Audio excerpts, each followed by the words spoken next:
Well, good morning and welcome to the April meeting of the Community and Cultural Investment Subcommittee. So great to see everyone in person and be back on the dais. It's been almost 2 years, so great to be with everyone again. This subcommittee focuses on our city's efforts around the sustainability and recycling our neighborhoods, parks, arts, libraries, education, and Head Start and homelessness. I would like to call this meeting to order. Today's date is April 6, 2022, and the time is 10:06. And we will start today's meeting with a call to the public. We have a representative from the Law Department with us today to read a brief statement on the public comment for this section of the meeting. Thank you, Madam Chair, members of the subcommittee. During call to the public, members of the public may address the subcommittee for up to 3 minutes on issues of interest or concern to them. The Arizona Open Meeting Law permits the subcommittee members to listen to the comments, but prohibits members from discussing or acting on the matters presented. Members of the public may speak for up to 2 minutes regarding agenda items to be discussed. Comments must be related to the agenda item and the action being considered by the subcommittee. The subcommittee and staff cannot discuss or comment on matters related to pending claims or litigation. The city code requires speakers to present their comments in a respectful and courteous manner. Profane language, threats, or personal attacks on members of the public, council members, or staff are not allowed. A person who violates these rules will lose their opportunity to continue to speak. Thank you. Thank you for that. And now we will turn to staff for any public comments. Madam Chair, we have 2 speakers. The first speaker is Marissa Leyva. Marissa, are you on the line? Marissa is not on the line. Our next speaker is Brandon Valentine. Brandon, are you on the line? Madam Chair, Brandon is not on the line. That is our public comment speakers. Great, thank you for that. Now we will move to approve the minutes of last month's subcommittee. Is there a motion to approve the minutes from March 2nd, 2022? Move to approve. Is there a second? Second. All in favor, please say aye. Aye. Aye. Great. The motion passes. Now we will move to the next on the agenda are the consent items 2 and 3. These items are an artist design contract for the North 32nd Street Improvement Public Art Project, and 3 is an Arizona Commission on the Arts fiscal year 2022-23 Creative Capacity Grants application. Do I have a motion to approve items 2 and 3? I'll move to approve. Second. All in favor, please say aye. Aye. Aye. Motion passes. Next on the agenda is an item for information only. The item is number 4, the Head Start Birth to 5 monthly report, February 2022. Would any of my colleagues like to hear any information on this item? Great, thank you. And we will now move to item 5 through 7, which are for information and discussion. We will begin with item 5, which is the Parks and Recreation Master Plan update. Madam Chair, Cynthia Aguilar, the Director of the Parks and Recreation Department, is on her way.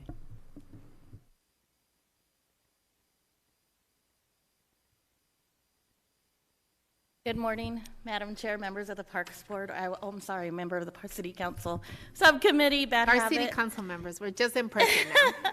And I started looking at the video, but I'm so glad I could look here to see you today.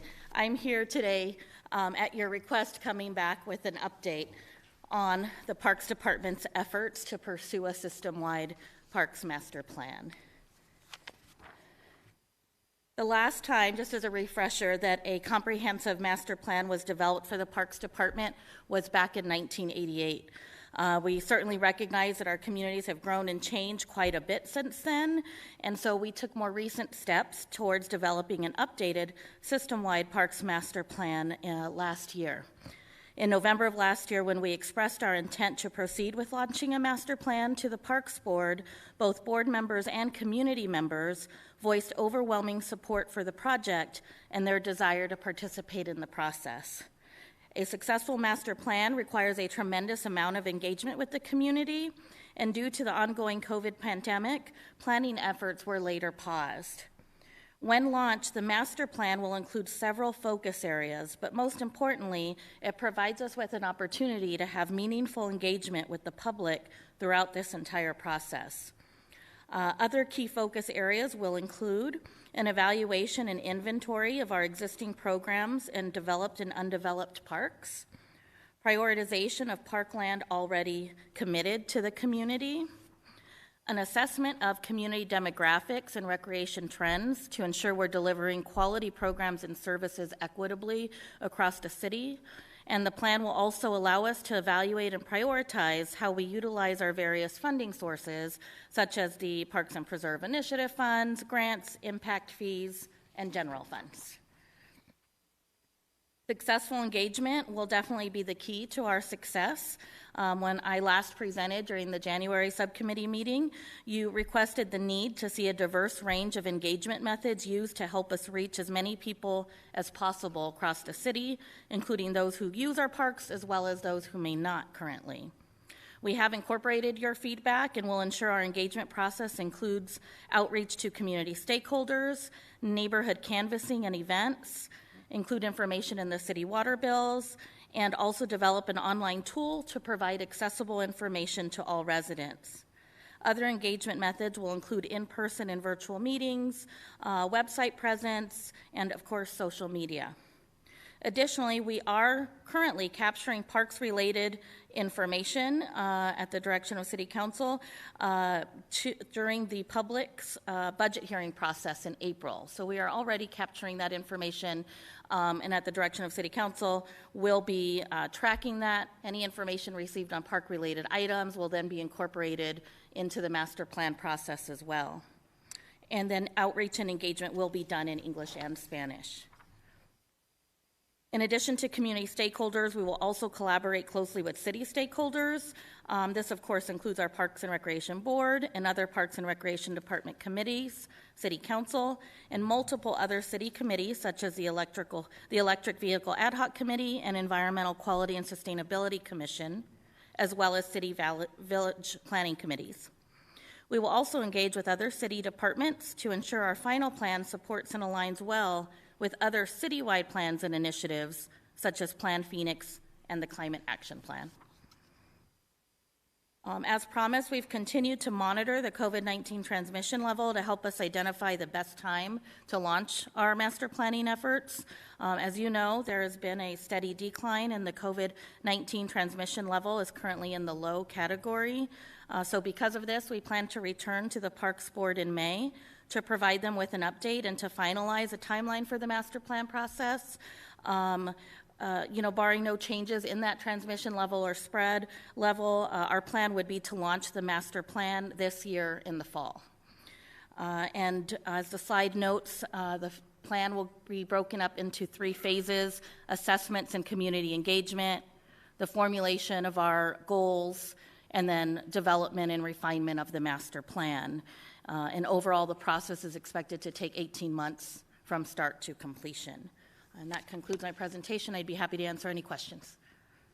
Great, thank you so much for that presentation. And now I would like to open it up to my colleagues. Any questions, any comments, discussion? Councilmember Garcia. Thank you, Chairwoman. Thank you. I think this is a great time to do this. I think as folks, still in the pandemic, but as we're coming out, park activity seems to be growing. Our office is really trying to focus on activation of parks. One question I have, and I know we have 18-month process, and I appreciate that. I think we need to do a long, important process. But I also know that there's possibilities of us next year looking into a bond program. And for, at least in my opinion, I think the parks part of it, should be part of it, and it should be there. So just kind of had questions around the timeline, and kind of if you see being able to produce kind of some of the assessments and some of the things beforehand, just to kind of make sure, like, I'd hate to, and a lot of times we do this, have all this planning process and then not be able to come through with some of the needs that folks may have. And so just kind of how you're thinking through that. And also, as we think through other revenue sources, are there other things that we should be thinking about, whether it's federal, state, or even our own funds, to start helping out with this process or getting some of the things you need? Sure, Councilman Garcia, members of the subcommittee, that's an excellent question. That will be part of this process. We'll have to take that timing of the bond into consideration and what ends up being any parks-related items that makes it. We have certainly submitted ideas for the bond submittal, and as we work through that, we'll be very conscious of that as well. But your point is excellent, because there will continue to be opportunities that come up with different funding sources throughout this process. It could be grant opportunities that come up along the way. It could be the federal ARPA dollars, which we also have some submittals for consideration in that plan as well. And then, as you know, the main source of a lot of the improvements that take place is our 3PI funds, which at least those are already in place. So we have a 5-year capital improvement plan already identified. And so that will help guide us, at least in the short term, while we work on this 18-month master process, but we will certainly be considerate of all those other processes going on that could bring additional dollars. So we realize it'll have to be flexible and done in a way where it identifies things we can do with funding sources we already have, and then kind of ideally things we could do beyond that with additional funds as well. Thank you. And then the last question is just, I know you mentioned working with some of the other departments. Can you explain a little bit more of that? Something I've been really excited about in the last couple of months is the arts department and the parks coming together, but also just kind of what does it look like with, we talked about the environmental plan and all these other plans, so kind of how you're working with other departments and other work that's happening in the city through this plan. Definitely. Some of that work goes on naturally throughout the year, councilmen and members of the subcommittee. For example, the arts office, we're starting to do more of that now, but through this process, there'll be more formalized methods, if you will, where we're going to make sure that they are a regular stakeholder that's participating in all of our engagement efforts, because we want to make sure there's an inventory of those existing citywide plans already, and making sure that whatever we're doing is going to support some of those plans, and vice versa. If they're working on plans, they can incorporate the feedback that we're getting from the public. So that will be equally as important as the community public outreach, and we'll make sure there are methods for that. Thank you, and good luck. Thank you. Other Councilwoman, sorry. Thank you so much, Cynthia. Very, very excited about this. I'm wondering, can you give a bit more detail on how far out the master plan plans for? And then also, how much detail will the plan go into, sort of related to Councilman Garcia's question about the funding sources? Like, will it be recommendations and it'll make clear what we have funding for and what we don't? And I'm only asking this, as policymakers, will we be able to look at this master plan and say, okay, we have a gap here in my district, let's figure out how we can make up for it? Sure, Councilwoman, and sorry, members of the subcommittee. The master plan would be for a 10-year period, with goals, I would say, to update it every 5 years. That's ideally how we would approach this plan. We haven't done one, since the 80s, and so we certainly, moving forward, want to have a system in place where we are doing that more frequently. And then to your second question on the funding sources, I think the best answer I can give is there will definitely be opportunities to come back and share the feedback we are receiving, talk about that 5-year CI plan commitment, and based on the feedback that we're getting, determine if any adjustments need to be made based on the feedback that we're getting, and then also have those conversations with you along the way, specifically about the needs, what we're hearing from the community, what we maybe have planned and have resources for, but what we're going to need help filling in those gaps, and what other options there could be, because we certainly want it to be a plan that's realistic and has things that we can accomplish in that 10-year period. Right, okay. And I think, I'm thinking kind of all the remaining vacant lots we have in District 7 for parks. So this will be able to tell us, you know, in the next 10 years, I think we have funding sources to build or improve or do what for 2 of these, but we'll still have 5 more vacant that we can look at the next time or Councilwoman Ansari, yes, exactly. That would be the plan.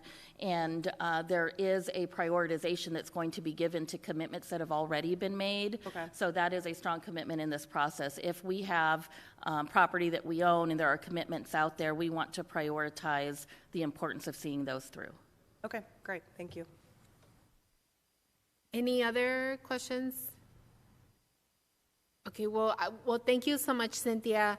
I know that the last time we got an update on the Parks Recreation Master Plan in January, I asked that the Parks team work with our government relations staff to comb through the new federal infrastructure law to find opportunities for additional funding sources for our parks. Is there any update on that? Madam Chair, members of the subcommittee, there's not an update on that yet, but what I can tell you is we recently worked with government relations to identify potential ways to use federal earmark money that's out there. So we did just go through a process with them on that, but that's something that will be ongoing, and we can certainly keep your office informed on any other updates on that. That would be great, just because we know that there's a ton of money coming down, and we want to make sure, you know, as we're, like Councilmember Garcia said, as we're looking at the bond program, it's always great to see what other opportunities are out there to put into our master plan.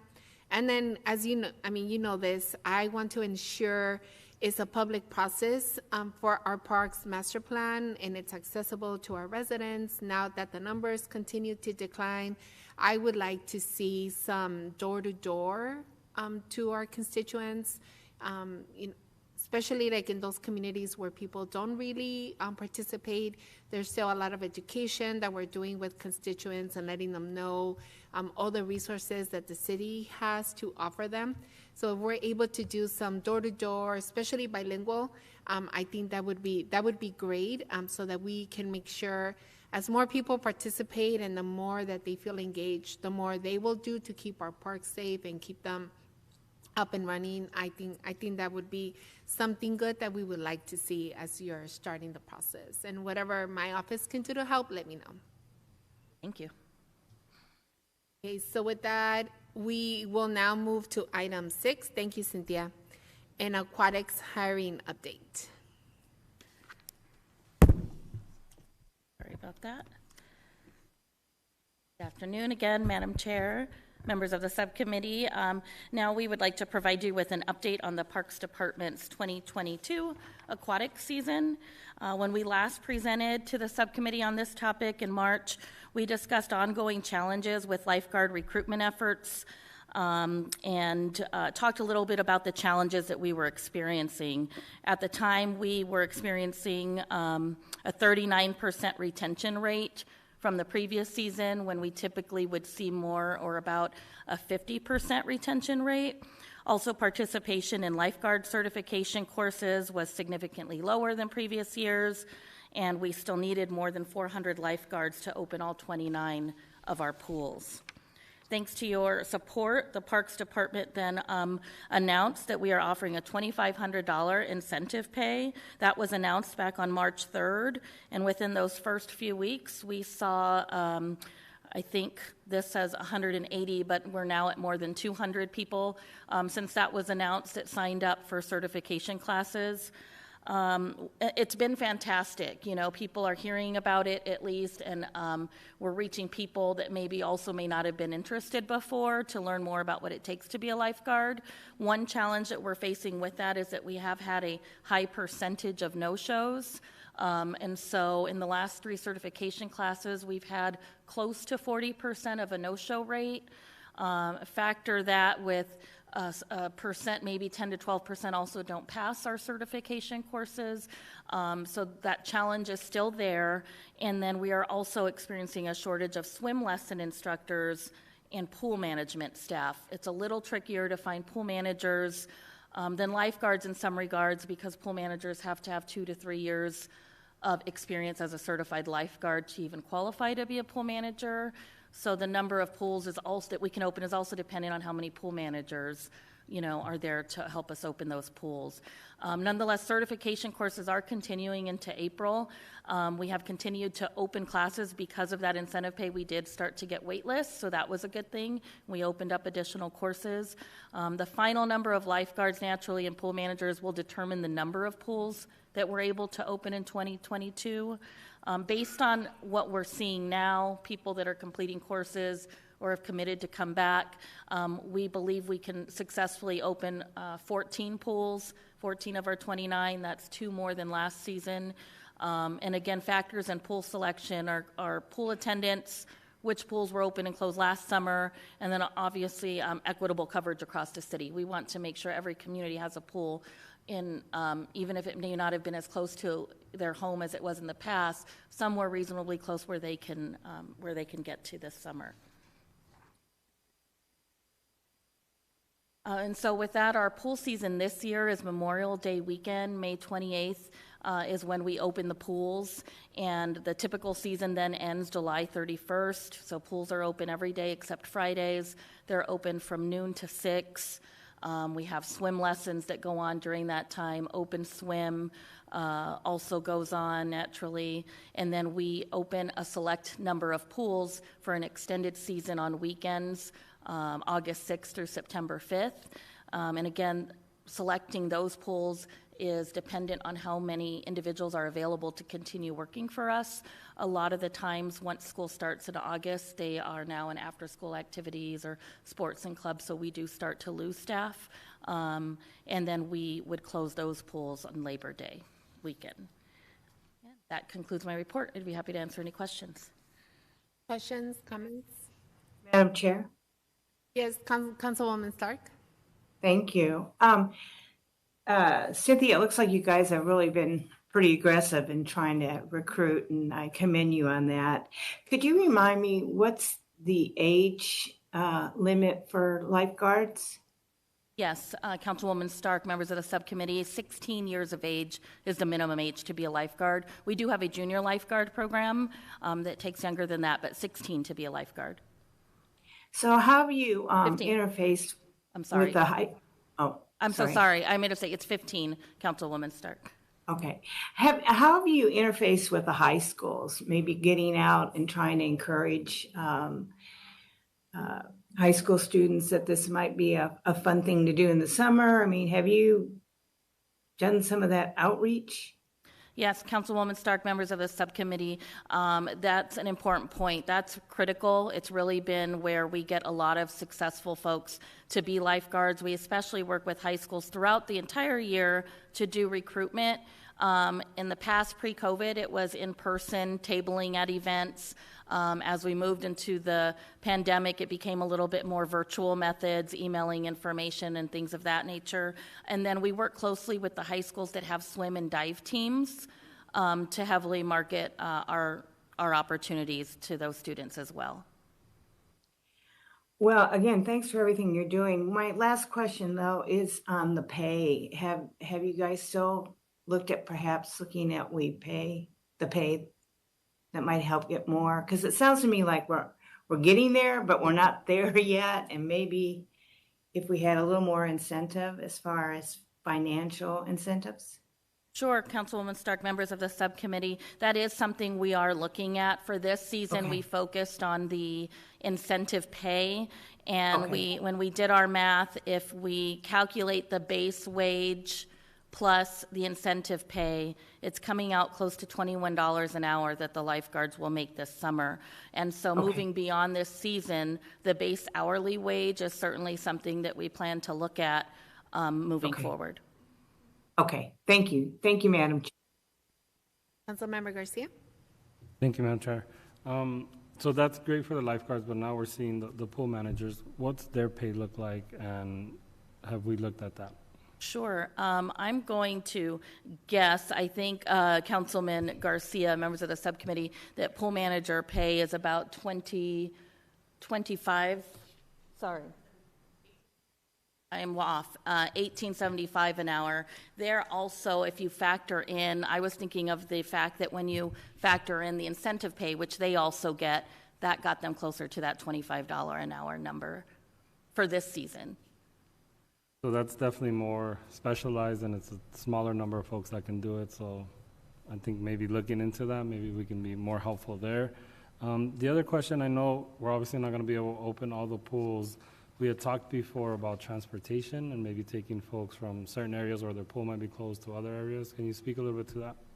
Yes, definitely. Councilman Garcia, members of the subcommittee, we do plan to van to pool kids in communities where their pools are not being open. So especially in the central city core here, we have a lot of smaller pools that won't be open this summer. And so we will plan to van to pool those children to pools that are close, and they don't have to even be the pools that close. We can take them to different pools for different experiences over the summer. Well, thank you, and thank you for that flexibility. And again, good luck. I feel like I'm wishing you good luck a lot, but I really mean it with this one. Good luck. Thank you. Councilwoman, sorry? Sure. So, Cynthia, thank you so much for all the work that you've put into this. We've talked about how this could be a broader challenge and that maybe these specific jobs are not going to be attractive for whatever reason moving forward. What kind of planning is the Parks Department doing just long term if maybe a couple years down the line, 5-10 years, whatever reason people don't want to be lifeguards, or high school students, college students are finding better opportunities? What do you see as the future of this? Councilwoman Ansari, members of the subcommittee, I think there are two parts to probably how I'll answer that. Our staff recently found that there's a special certification for lifeguards. It's called a shallow water lifeguard.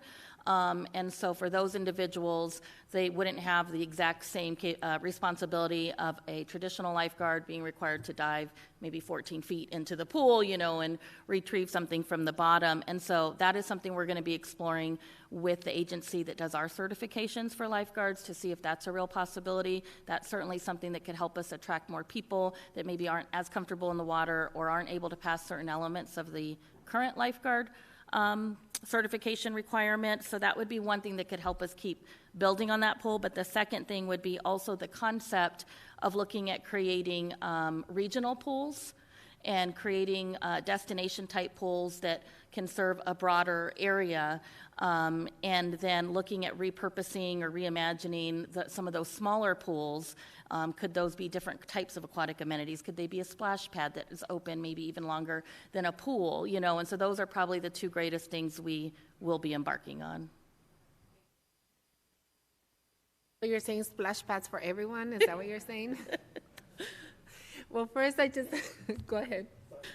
Something came up, and I brought it up before about thinking through the flexibility of the job. I know this is obviously summer intensive, but thinking through some of our programs, especially from parks, like the after-school programs, the PAC programs, those sorts of programs, and figuring out if there's the ability, and I don't know how we would do this, probably HR has to get involved, to have folks kind of staff year-round. And in the summer, they're going to do a certain job and so on, or the flexibility of being able to move folks around. I think, as Councilwoman Ansari says, things are shifting, and I think we should be able to, or hopefully be able to be flexible in the same way. And maybe that obviously would help with retention if we can have someone, keep a job, especially for the pool manager, those sorts of jobs, that I think we can have more success having them year-round. Councilman Garcia, members of the subcommittee, that is definitely something we took note of when you mentioned that last time. We have met with HR to start those discussions, so that probably should have been included in my answer as another strategy of doing something like that. I think we've talked about the fact that we have to switch classifications for those individuals right now, but we have started preliminary conversations with HR to see if there's one position in there that would make it an easier year-round opportunity. So thank you for the reminder, and we'll keep you informed on that progress. I mean, I think definitely raising the pay was key to be able to open up at least 2 more pools this year. So thank you so much for listening to our concerns and being able to make those changes and having that flexibility. I think that we should definitely see what we can do for those managers and just being a little bit more creative with them, just because I think it is important to have our pools open. I know that there's a lot of programs out there, but I do think that people do depend on our pools during the summer in order to keep their children busy. I know that I love the summer here just because it keeps my kids a little bit drained at night. So I definitely see the urgency around that. And I do think that when we're going out there and we're going door to door, I think it could be a question that we ask people, like, how would you like to see your pool change? What are some of the amenities that you think that we can add? I think definitely I am a big advocate for splash pads just because it makes my life a little bit easier as a mom. But I'm sure there's a lot of people out there that would rather see that, but I would like to get some of that data from our constituents and trying to figure out what is it that they would like to see and how do we change that. And, as my colleagues have said, the city is evolving. There's a lot of jobs that are a lot more interesting. So how do we mix it up? How do we fix this, and how do we keep people engaged? And we get the best that we can out of our pools. I know we have a lot of them, and some of them are outdated. So what can we do with some of those and make them a little bit more appealing for the constituents, and making sure that we're able to staff them and keep stuff open? But with that, thank you so much for your presentation and for all of your hard work. Other questions, Councilwoman Ansari? More of a comment. I really like this thread that we were going on around maybe like the lifeguard position or the pool manager position could be kind of an entry point to the city, and providing that cross skills training for individuals who come in, maybe develop like a 2-year fellowship program, or this is, once you're going to commit to the summer, there's something beyond that and you're being trained for that. I think if we could start planning something for next year in line with that, I really like that thread of things, and maybe it would help with our other vacancies as well. Thank you, Chairwoman. And just to add to that, the other thing that I think we should do is how do we engage the schools now, and we keep the schools engaged in these communities early on, just so that we can start, we know that we have a lot of kids that might not be comfortable right now going into 14 feet, but maybe by the time they're going to go out and get certified, they might be ready for that. I think that's a place where we can, that I think we can work on, and that we should be working with the schools to, because I'm sure there's a lot of kids out there that would probably do it if they had the time, for training and all that great stuff. Perfect. Any other comments, questions? No? Okay, great. So we are now going to move, thank you, Cynthia, to item 7, the strategies to address homelessness plan task force recommendations to the city manager.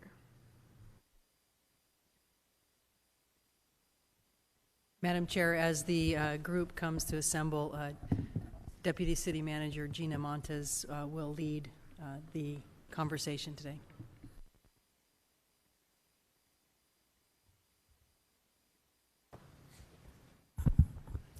Good morning. Chairman Guardado and members of the subcommittee, we're really pleased to be here to discuss the recommendations of the strategies to address homelessness task force. Joining me today to present are Jerome Parker, who is community pastor with First Christian Church and also represents the Healthy Giving Council, Darlene Newsom, retired CEO of United Methodist Outreach Ministries, UMOM, and Bill Moreland with the Madison Pioneers Coalition. The recommendations have been presented to the city manager and incorporated into the work of staff, and they function as a companion document to the plan that prioritizes the strategies and also adds important details and nuance. We continue to consult with the members of the task force on a regular basis as issues arise, and consider the task force members important partners in addressing homelessness into the future.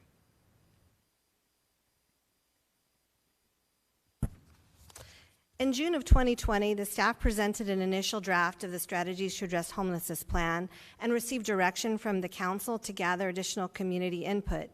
Staff returned to the council in October of 2020, and the council adopted the plan with direction for a city manager's appointed task force to prioritize and provide feedback on the city's efforts to deploy the plan. In January of 2021, a 19-member task force made up of neighborhood leaders, homeless advocates, and service providers began meeting to review the plan and provide recommendations. The work of the task force was facilitated by a third party and began with training on interest-based problem-solving techniques and also an overview of group dynamics.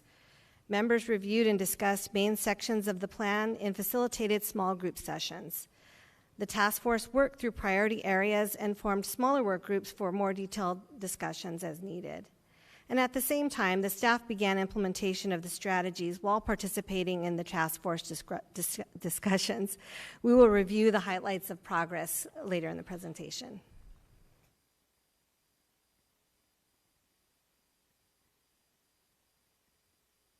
Before we review the recommendations, I want to acknowledge and thank the task force for their work, and I have their names on the screen. The task force spent numerous hours over more than a year to develop the recommendations. They had to persevere throughout this process with the staff as all meetings were held virtually due to the pandemic.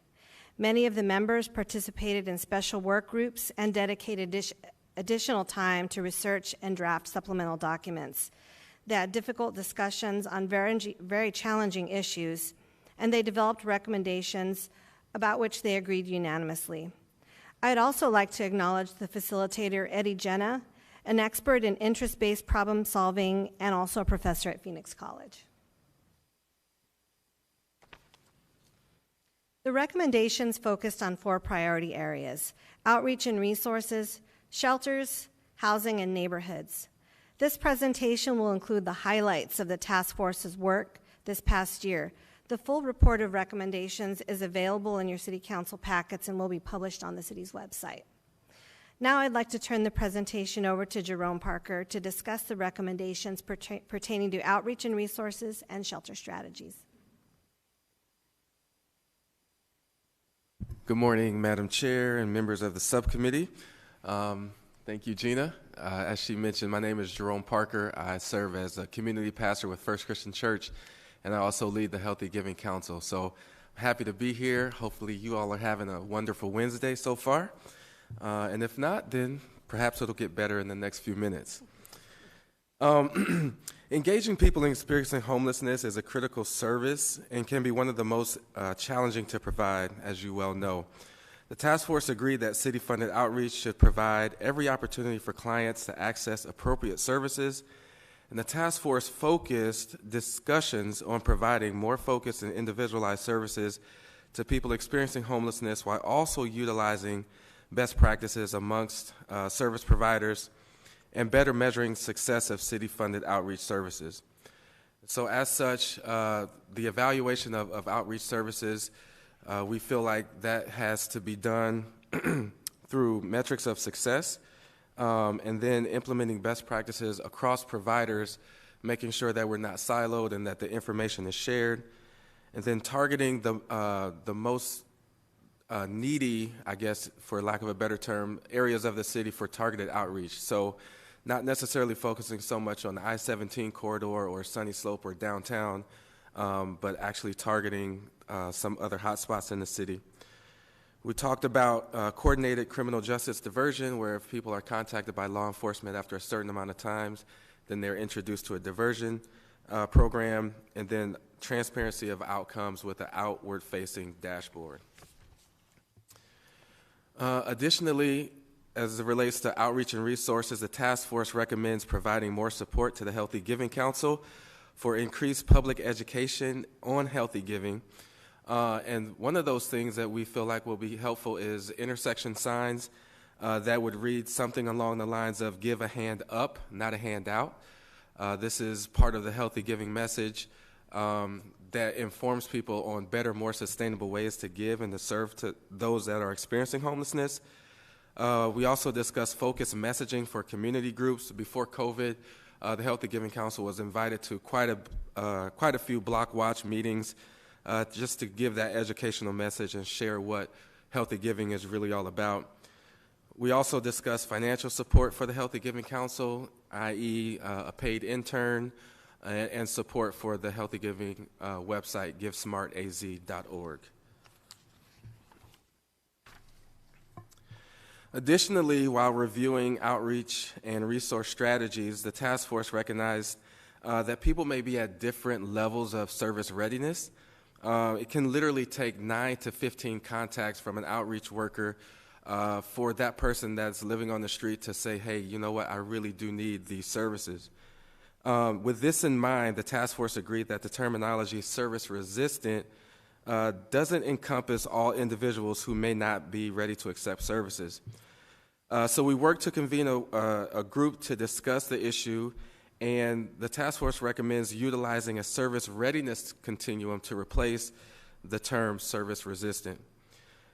These are individuals that are not ready to accept services at the present time, or they may not have access because of a gap in the outreach services or the infrastructure that's been set up, or they may just be refusing service at that same time. Perhaps they filled out a Social Security form the wrong way and they're disappointed and they just don't feel like talking to an outreach worker at that time.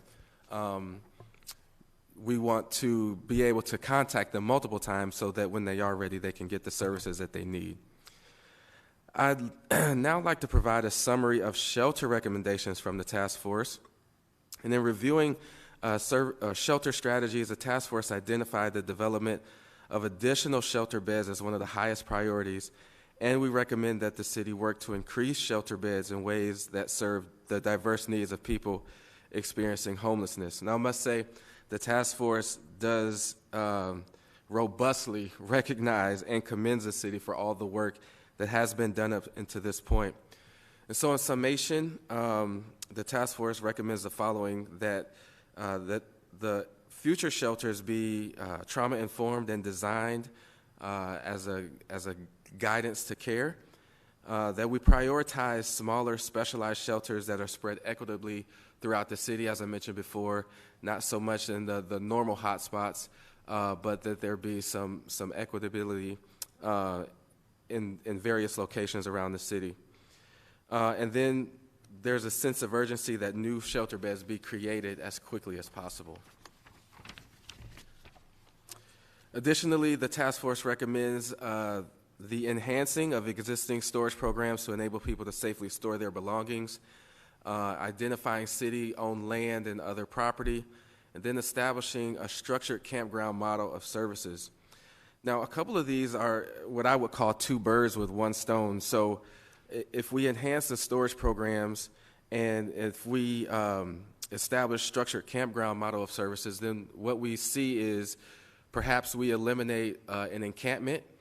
So that person that was maybe on the service, resistant continuum, maybe now they're cleaning up that encampment and getting the services that they need. And then if we establish structured campground model of services, some of the vacant lots around the city can be an entry point to people getting on that road to actually ending their homelessness. They don't have to go into a shelter per se, but the services are there for them to take advantage of. In researching some of the best practices surrounding shelter operations, the task force suggests low to no barrier shelters, and there was a consensus amongst the group for important standards and best practices for the operation of these shelters. The task force developed a shelter guidance to be used as a framework for the city in the development and the funding of future shelter services. And one of the things that we think is very important is that we ensure that the shelter providers work with the neighborhoods and residents, local businesses, stake owners in that neighborhood so that we avoid negative impacts. We want buy-in from everybody and not for things that want to be pushed out. The guidance also recommends some staples for those shelters that have case management, exits to permanent housing, safety and order, neighborhood engagement, as I mentioned, and then access for the clients. At this time, I'll turn the presentation over to Darlene Newsom to discuss housing recommendations. Thank you, Jerome. Good morning, everyone. First, I want to thank the city for the opportunity to be able to serve on the Strategic Plan Committee. And a little bit about myself. I've had 44 years working in the nonprofit arena. Most recently, I was the CEO of UMOM New Day Center, where we develop shelter care for families, single women, youth, and built affordable housing from the ground up in different areas of the city. So, Madam Chair and members of the subcommittee, the task force recognizes that the availability of affordable housing is a critical need in addressing homelessness. Using the existing Housing Phoenix plan, The task force reviewed the Phoenix Housing Plan, Housing Phoenix Plan, as a starting point for discussion. We prioritized initiatives within the Housing Phoenix Plan to increase affordable housing to address homelessness. Within the Housing Phoenix Plan, the task force identified many initiatives to prioritize to help address the issues of homelessness within our community. These included, number one, housing that addresses those most in need, the low, extremely low-income residents, which is actually about 46% of our Phoenix residents fall into this category. Number two, support the accessory dwelling units. And this is a quick way to add to the inventory. Tucson and Flagstaff have already passed ADU policies. Number three, affordable housing incentives in zoning processes, which allows for additional heights and density and adjusting building setbacks. Number four, redevelopment of city-owned land. And this is already in the works. The city has already identified some land that they're going to be placing in an RFP, and it's a great way to partner with nonprofits. Number five, expand efforts to preserve affordable housing. And, for example, landlord incentives. And the city has already acted upon Section 8 and some rapid rehousing incentives. And number six is more affordable housing representation on the village planning committees and education on affordable housing for committee members. And I know myself when I was at UMOM, this is something that I thought was really important because we spent a lot of time educating committee members, and it would be helpful if that happened up front. It would also save time when we're trying to build affordable housing. All righty. Additionally, when reviewing the strategies to address homelessness plan, the task force recommends the following recommendations in regard to increasing permanent supportive housing resources. Increase project-based vouchers, increase by 50%, which would be an additional 150 vouchers. Fund supportive services. And this is very important. Just as important as finding housing is really to ensure the retention, that there's positive outcome. Housing is only one piece, but providing those support services to keep someone housed is just as important. And implement best practices for exit strategies from permanent supportive housing and that continued partnership with nonprofits. Additionally, the task force recognizes the need to provide residents with more resources to keep them housed and preventing them from becoming homeless through eviction prevention. The task force recommends the following: designated funds for flexible financial assistance, such as car repairs and medical bills, targeted funds and outreach to those who are most at risk of eviction, and continue to partner with our nonprofits. Finally, the task force convened a housing data work group to review the Maricopa Association of Governments data to make additional recommendations to the plan regarding affordable and permanent supportive housing, including the recommendation to create a policy to preserve affordable housing units. We don't want to go backwards, we want to go forwards. Recommend that the city identify non-government funding for ongoing shelter and affordable housing, which could be things such as the Arizona Housing Fund, Home Matters, some of the funds available through the Arizona Community Foundation. And convening a panel of affordable housing experts to continually evaluate housing policies, trends, needs, etc., and determine recommendations for city staff. Now I'd like to turn the presentation over to Bill Moreland to discuss neighborhood strategies. Thank you, Darlene.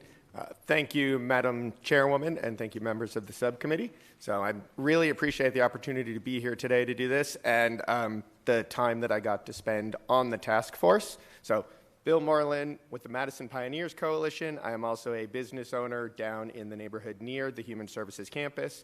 So in that capacity, I've been down in the neighborhood since 1985. So I have really seen how things have changed down there. So also, because of that experience, I came into the task force with some ideas that I already had. And I have to say, I learned so much from serving on the task force and listening to my fellow task force members who had different perspectives, different ways of looking at this issue. So, for me, it was an incredibly valuable thing, and I hope that for my fellow task force members, I was able to, provide them a little bit of perspective as well. So, too often this issue is presented as something that kind of pits the homeless and the neighborhoods against each other, and nothing could be further than the truth. Every single person in our city is better when more people have places to live. That means the neighborhoods win, the individuals win, and our city wins. So that's why it's so important to me that the neighborhoods are involved with this process. So, and I really think the city did a great job of including us. So, when reviewing the neighborhood strategies, for neighborhoods, the city really tried to, sorry, I got all nervous.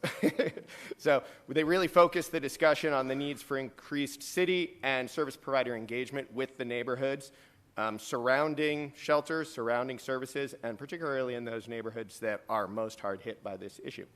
Some of these targeted resources, they want to target, one of the recommendations is to target the resources to the neighborhoods that are most impacted.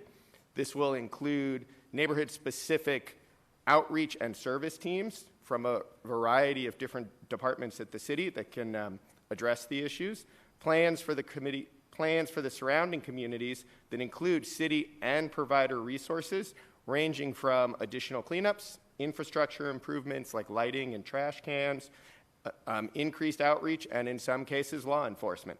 So, and in-depth neighborhood outreach as just an expectation of something that will happen for all future city awards for shelters and services. There is also the idea of a private property cleanup program to help the neighbors who are in the areas that are hit by this, the expansion of the gated alley program, and the importance of identifying shelter and service locations that are in every city council district throughout Phoenix so that we're not just continuing to concentrate stuff in a few small areas. So the task force also focused on the need for 24/7 public safety plans and detailed site planning processes for neighborhoods where services or shelters are going to be sited. And as part of these plans, the service providers and the city both have responsibilities to work with the surrounding communities in order to make sure that they get the buy-in and the support. Service providers would be responsible for a detailed site planning process for their facility, but additionally, detailed planning process for the surrounding area and what kind of impacts they might have. We recommend that future smaller specialized shelters be closed campuses that have more services on site and that are available to the people they are serving 24 hours a day. So the service providers are expected to engage with the city departments to address any issues that may occur at the facility and also around the facility, and providing a contact at the service provider for the city and the community so that we have a place to go when something does arise, and ensuring that the entire property is clean and not a detriment to the neighborhood around. That means, again, lighting, trash pickup, that type of thing. City is responsible for working with the providers and the community to make sure that they're providing the city resources that are needed in order to support the facility and the community. So proactively addressing issues such as blight, bus stop cleaning, encampments, alley and street trash pickup, and any other kind of support for the businesses and outreach. Facilitating a coordinated approach with the police, city prosecutor's office, and any other stakeholders within the criminal justice system to ensure any issues related to crime and safety in the neighborhoods, are addressed. And it could include anyone from law enforcement, neighborhood services, human services, public works, any city department that can help, and prioritizing and providing additional resources and funding to police in the neighborhoods that do suffer disproportionately. So obviously, the work that needs to be done isn't done because the task force has, come up with our recommendations. So we had a couple of further recommendations for additional actions. So primarily a deeper dive into the available housing data and shelter data with the task force members that are involved with the housing data work group, and also a follow-up with the task force in 6 months to provide us an update with what kind of activities the city has undertaken and for any additional feedback. So, and This is not a task force recommendation. This is a personal recommendation that I will make since I have the opportunities. I'm here. There is a lot of money and resources coming to the city that are available for us to use. We need to make sure that we also have the people at the city to write the RFPs, administer the contracts. It doesn't do us any good to have all the money if we don't have the staff to make it go to adequate use. So again, that wasn't a task force recommendation. This was just what I have seen. And with that, I'll turn the presentation back to Gina, and I will let her bring it to a close. The mic. Madam Chair, members of the subcommittee, I'd like to go over some of the highlights of some accomplishments off of the plan that I mentioned staff have been working on. And before I do that, I will say that having the key staff involved at every single task force meeting and the work groups that we really took to heart, and we've kind of have it in our heads, now without even really referring back to a plan, although we will do that, what the desires of the task force and the community are in terms of prioritizing our work, and that we are proceeding in that vein and really found it a valuable process. Some of the highlights of our implementation of the program, of the plan, first, as you all are aware, the successful implementation of Project Haven, and that provided shelter and supportive services for seniors experiencing homelessness on a pilot basis. And because of the success of that, when we awarded funds for the acquisition and improvement of 2 emergency shelters, and one of them is the continuation on a permanent basis of Project Haven. And, want to acknowledge really Councilman Guardado and Jeff Spellman and other members of the community that really helped to make that happen. And now we're in the process of working with CAS to get that stood up and get those improvements made. In addition, the council authorized some positions and services dedicated to the downtown area, where we know there are tremendous impacts and a lot of need in the area. So multiple departments added positions. We have an outreach team that's dedicated to getting those unsheltered folks into services, and so that includes neighborhood services, streets, Public Works, and the police department. We awarded funds to 10 partner agencies, and this was emergency ESG funds for emergency shelter services, homelessness prevention, rapid rehousing, and street outreach. And those funds are now being deployed to assist people and get them into their next place in their journey. We funded the sprung structure called Respiro, which is located on the Human Services campus, and that has been stood up, and it's meant to house 100 individuals. In addition, the Brian Garcia Welcome Center was expanded to 24/7, which has bathrooms now available 24/7. And we also provided 9 additional bathrooms through a restroom trailer on the opposite end of where the Welcome Center is, which also has access to potable water for folks. And finally, we began the implementation of the Gated Alley program, and there's a lot of interest and demand for that program, so we're real pleased to get that up and going. Not on the slide, but also in the works, is the 200-bed shelter at 28th Street in Washington that we're working quickly to stand up for heat relief and also ongoing shelter. And I also want to add that there is basically the guide and template that the task force put forth in terms of how we work with the neighborhoods, that we are following that and on an expedited basis, but certainly doing the things that the task force had requested.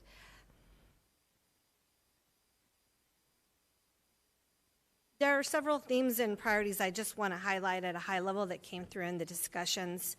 These include distributing shelters and services throughout the community and in every council district, using all opportunities to provide additional shelter beds and affordable housing, working closely with the neighborhoods when we establish new shelter opportunities, better use of data to drive and improve services, and a big part of that is improving our outcome measures, and the accountability with respect to all of those items, and then providing more transparency with respect to those services and outcomes. an outward-facing dashboard, making information on our funding and our services and where everything's going easily available to those who are interested, and prioritizing our city responses and tailoring those to the unique needs of each situation of those being served and the communities impacted. The task force expressed the need to address these issues with a sense of urgency and implement as quickly as possible, and we've certainly taken that to heart as well. And again, all recommendations and work of the task force, there's a lot more detail and information that can be found in the full task force recommendations report as part of this item. At this point, we've concluded the work of the task force, with the exception that we'll reconvene in 6 months to provide updates on the implementation of the plan and recommendations. And we do intend to maintain our communication as we move forward. And with that, we're open for questions and discussion. Thank you for that presentation. But do we have speakers on this item? Madam Chair, we do. Okay, can we go to the speakers first? Yes, our first speaker is Jeff Spellman. Jeff, are you on the line? Yes, I am. Please proceed. I'm Jeff Spellman. I live 2609 West Lane Avenue, and I'm a member of the Violence Impact Project Coalition. I also had the privilege of serving on the city manager's task force, along with the people that you've already heard from today. Just to shout out to Gina and Jerome and Darlene and Bill. They did an excellent job summarizing the work of the task force over the past year. Clearly, we all know that we need to have more beds for people experiencing homelessness now, as was recommended in the task force and the original strategies plan for the smaller specialized shelters. My neighborhood was the first neighborhood to take on one of these. Project Haven 2 will be located at I-17 in Northern, and our neighborhood was overwhelmingly supportive of this concept and idea, got behind it. And I think the key to our success was how the city and CAS worked so closely with the neighborhood in answering all of our questions, hearing all of our concerns, and coming up with a very extensive list of stipulations that were included and approved in the use permit, as well as a pretty comprehensive good neighbor agreement. So those things are what contributed to the neighborhood support.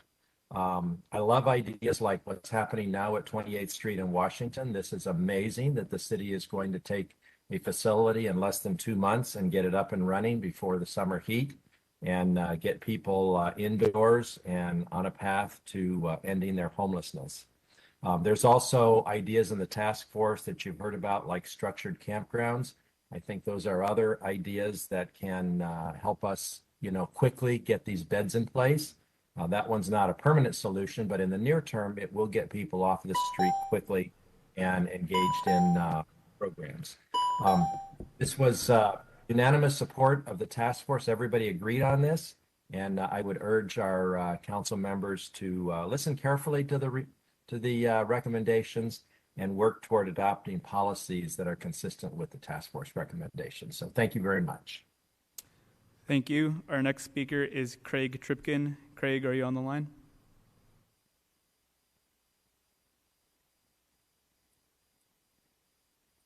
We will come back to Craig. Our next speaker is Mary Obrajada.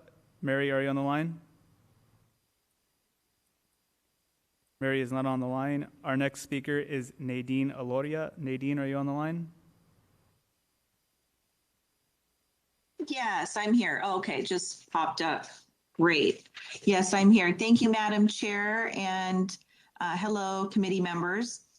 Thank you for hearing me today. I'm speaking as a Phoenix native and also a very involved community member and business owner in improving our great city of Phoenix. Our families have had businesses in the city of Phoenix for the last 5 decades. I'm also a member of the Hub, Hatcher Urban Businesses Business Alliance. I do fully support the recommendations of the task force on homelessness. My family does fully support their recommendations. I know they've spent many, many hours as volunteers to come up with real solutions to help those experiencing homelessness and the situations, that we all face. And I'm personally very thankful for the task members' time and their thoughtful planning and care on these issues, just to help find real solutions for those experiencing homelessness. One of the recommendations that I am definitely in support of, I support all of them, but the structured campgrounds, I think those are vital. They can provide, quick relief for those suffering on the street. And we can't just wait for years while, full shelters are built. We're just way behind the 8 ball on that. We do need more shelters, but we also need some immediate handlings as well. A quick drive down Hatcher Road day or night will show you why we need structured campgrounds. Just one example is a friend of mine who found a 76-year-old homeless man in Mountain View Park while doing outreach. He had fallen and had been there 2 days. Not one shelter had an opening for this 76-year-old injured man. That's just heartbreaking, and the hospital would not admit him.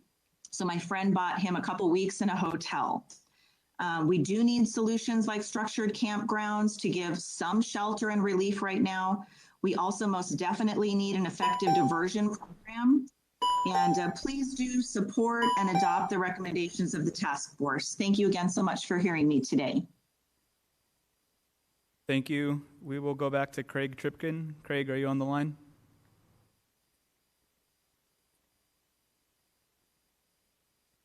Craig, can you hear us?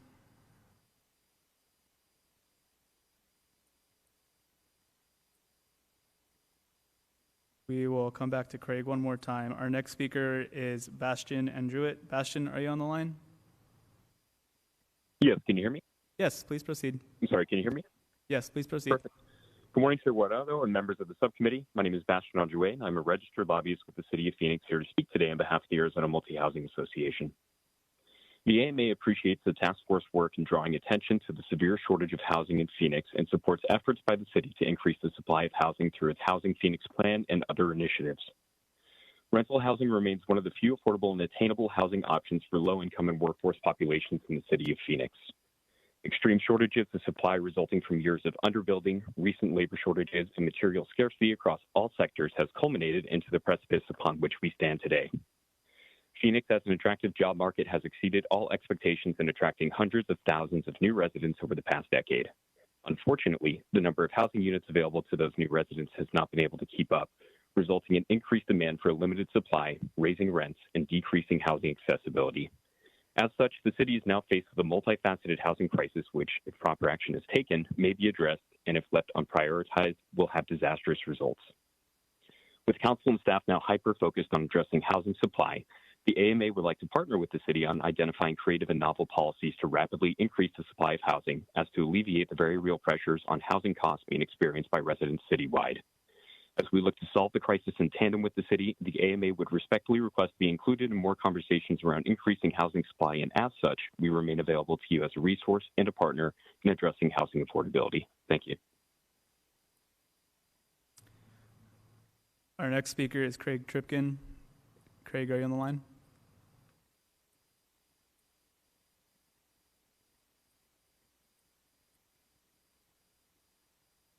Chairwoman, that was our last speaker. Yes, can you hear me? Craig, we can hear you. Can you hear me? Yes, Craig, please proceed. First off, I want to... Craig, can you hear me? Yes, can you speak a little louder? Hello? There we go. Yeah, I can try. All right, I'm in my car. First off, I want to say that this has been a tremendous effort. Staff, Marshall, Nick Valenzuela, Titus, they've done a marvelous job in coordinating a very complex process. Secondly, I want to say, and this will be the last thing I'll say, is I truly believe that solving homelessness, the road to solving homelessness, runs through our neighborhoods.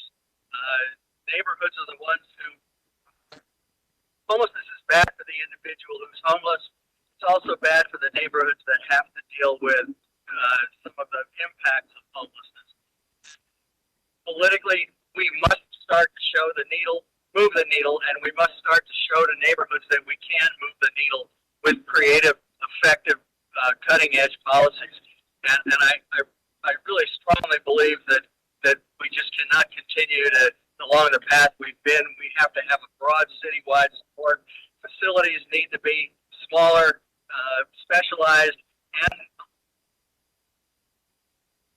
throughout the city, various places in the city, not just in one or two places or one or two corridors.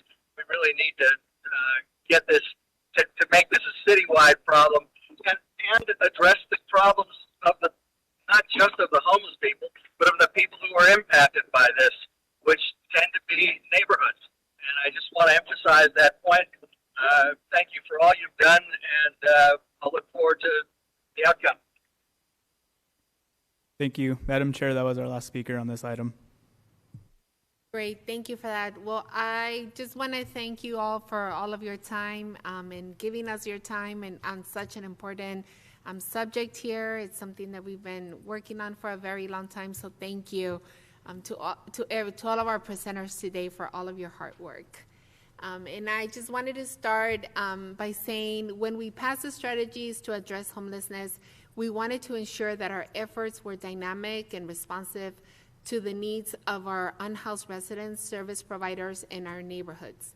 I want to personally, again, thank all of you for all of your hard work and everything that the task force has been doing. I also want to thank Councilmember Garcia and his team who have been working incredibly hard on one of the most urgent areas we must invest in as a city, bringing additional shelter beds to our community.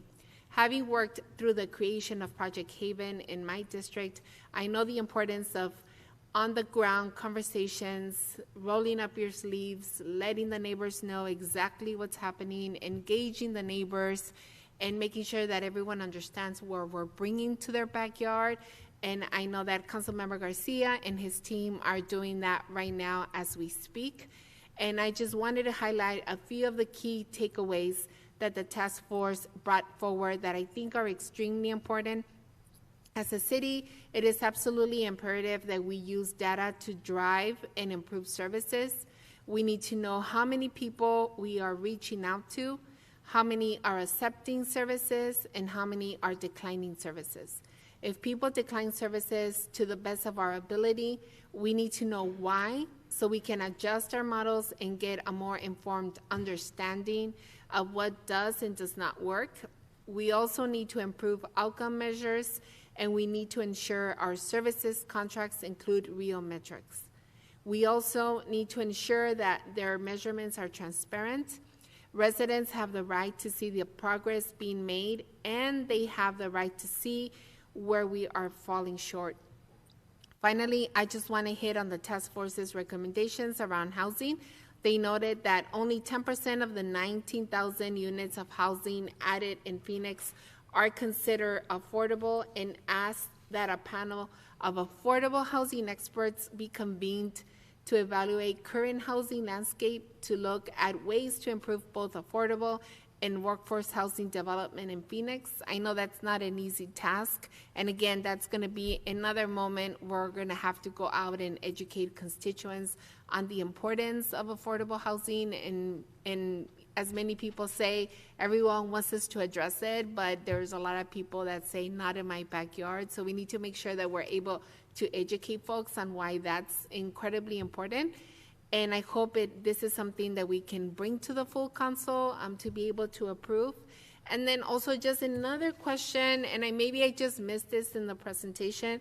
I think the good neighbor agreements are important, and I'm not sure if that's something that we're implementing. I think that's just something that's important to put forward, just because, at least in my district, I know that's something that really worked.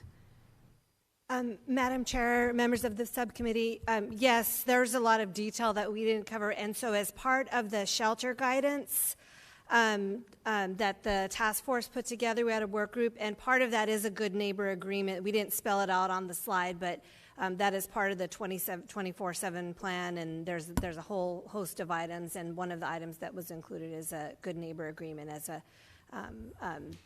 recommendation. And as you're talking about equity, I saw that we want to make sure that we have them in every district. And there are some districts that are just divided by a stop sign. And, you know, we need to make sure that we're not putting them right behind each other.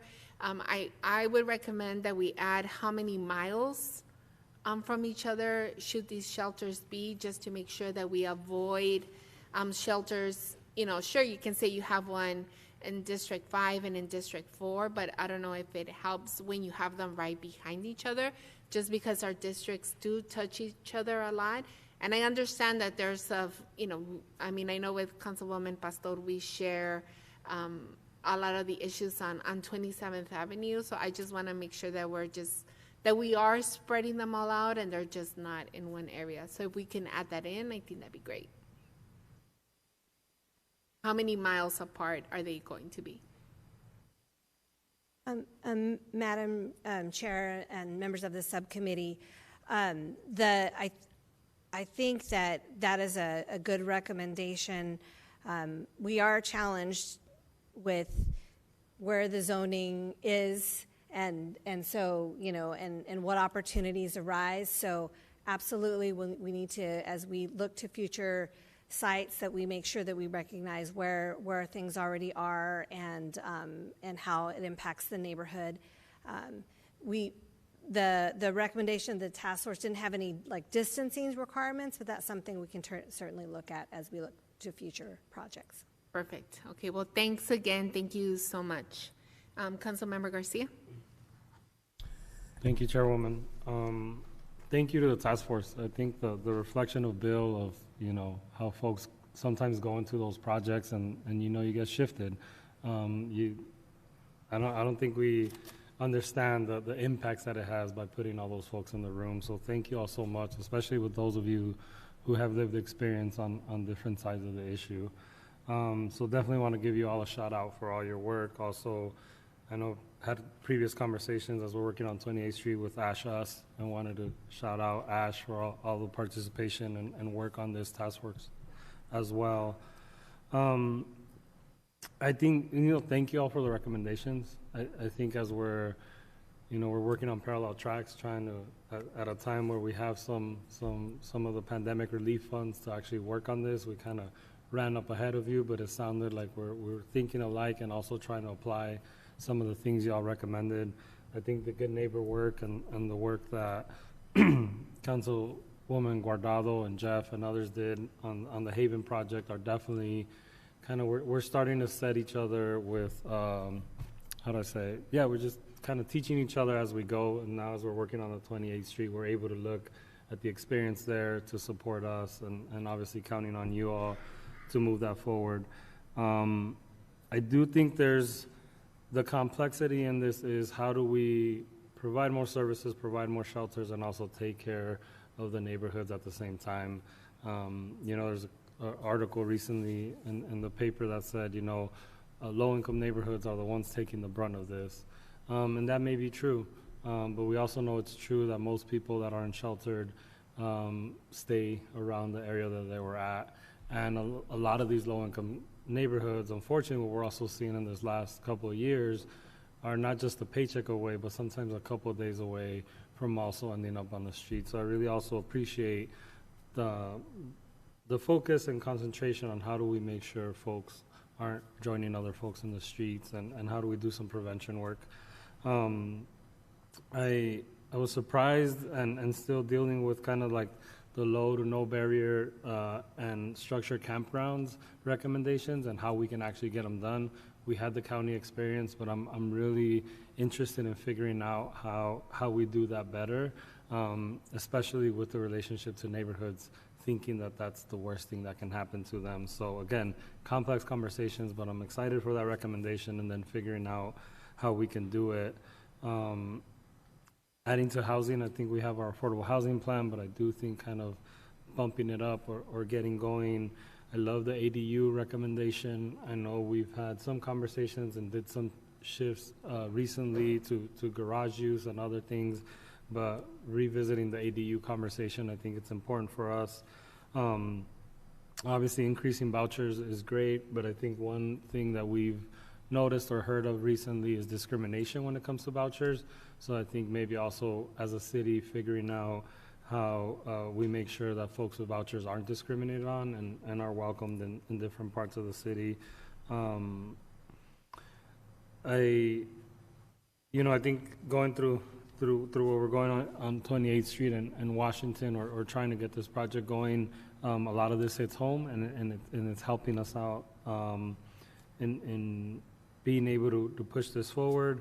I think the engagement recommendation of speaking to and talking to people without shelter, and the reason Ashlas came to mind is the survey that's going to be moving forward with people who are unsheltered, is how do we also take recommendations or take action into those things that we're engaging folks or asking folks about that are experiencing, that are the ones being unsheltered. So yeah, I think the last thing, and speaking directly to the council, and I know many of you, obviously, Darlene, you, Mom, and the work that's been done there is also exemplary, and that's what we're using as we move forward with other spaces. But I think it's continuing to get engaged. We see with other task force, you give us great recommendations, and unfortunately sometimes we may move on. And so I know we're talking again in 6 months, but I really hope we can continue to talk in different ways or take those recommendations as we begin to implement and kind of not forget the work that you all put in. And so with that, tremendous gratitude for your work and the folks that couldn't be here as well. And we'll try our hardest. I think at least the 4 people or the 4 council members on this committee all have shelters and are moving forward. I know Councilwoman Stark's also moving forward with work in her district. So as we make big decisions in the next couple of months with our general budget, but also with our last iteration of the relief funds, looking forward with your engagement in those decisions. Thank you. Madam Chair. Councilwoman Stark. Thank you. I too want to thank all the members of the task force. They did a lot of heavy lifting. They made a lot of great recommendations.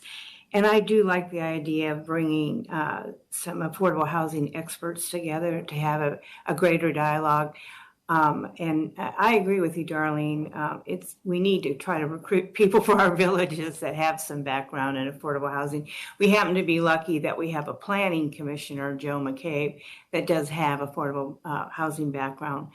But I think we need more, and I think that's a great suggestion. I think, too, I would like to explore how we can make the process easier at the city for people doing work. I know it's always a task getting through the plan review, the permitting, and so we've got to find ways to make that somewhat easier to keep the cost down for affordable housing. So I'd like to explore that as well.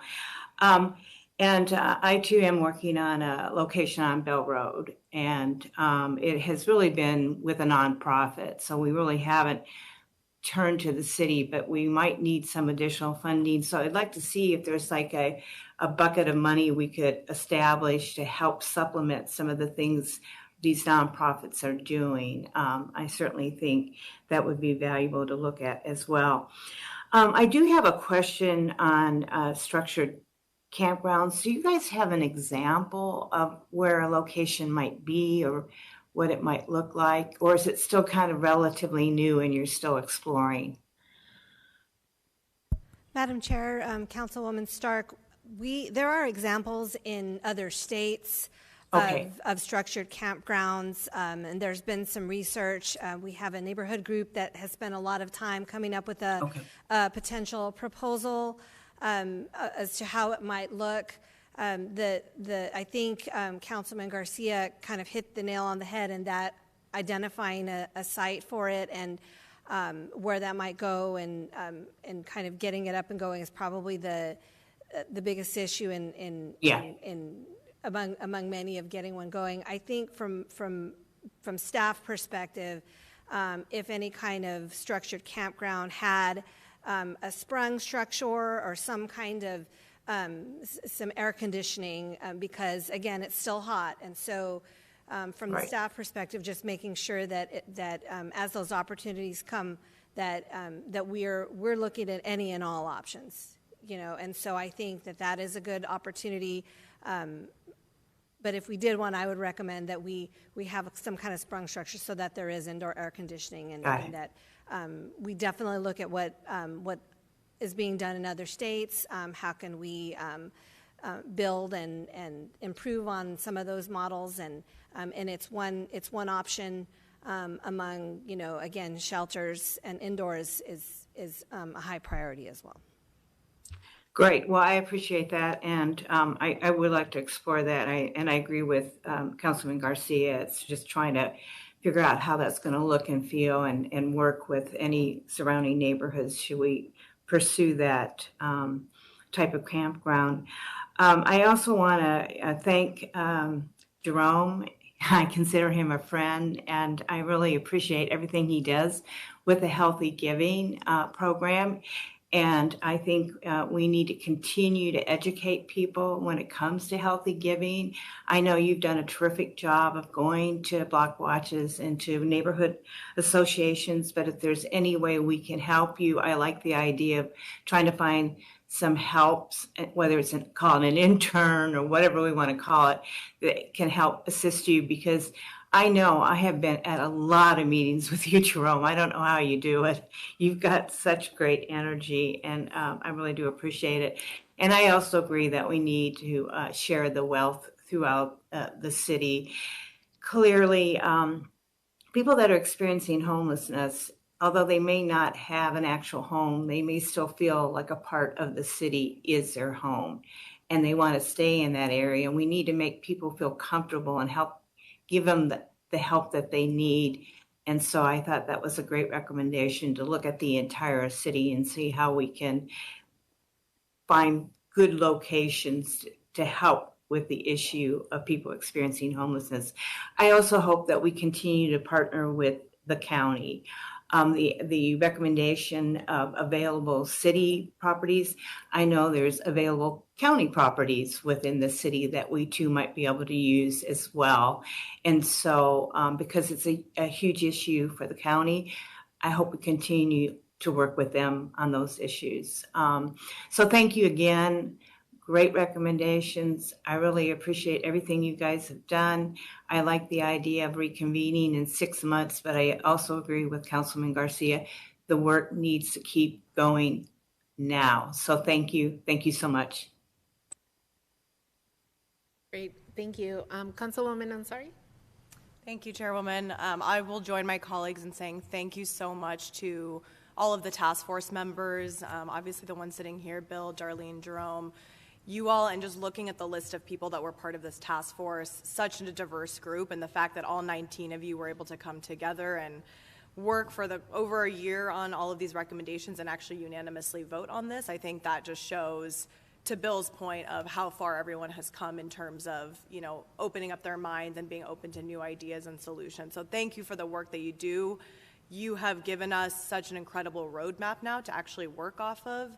I think I personally have found it very devastating over recent months to see the number of unsheltered individuals spike, and I think this is actually one of the first times I'm feeling optimistic and hopeful that we have all of the solutions in front of us and we have a roadmap to work, and we just need to work on implementing now. So most of my colleagues have already mentioned these things. I find a lot of the recommendations phenomenal. I'm really happy that there's an emphasis on no barrier shelters. I'd be interested to know, and I'm sure, I don't know if you have it right now, but how many no or low barrier shelters we currently have and how many higher barrier shelters we have. And I'm wondering if we could potentially look into temporarily transitioning some of those, since we know it's going to be a while to get new ones up and running. So maybe that's something that we can look at.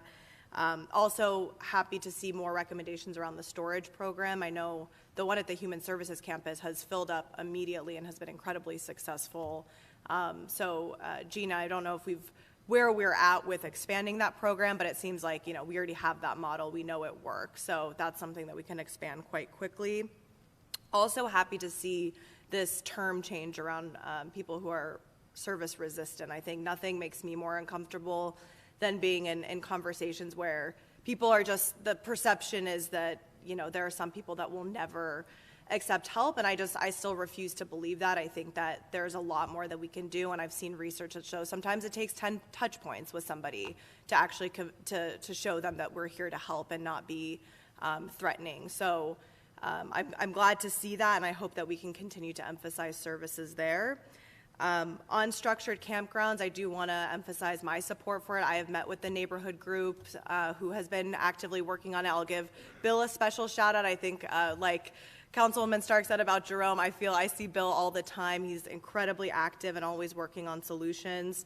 And I think when we look at where to put things, I will say I think our district maps are also quite strangely drawn. So my district, for example, you wouldn't even think it's one district. So although we have the Human Services Campus downtown, there are many parts of the district that could, have other opportunities. So I would just like to say that I would be willing to look at other opportunities in my district because they are nowhere near where the current facilities are.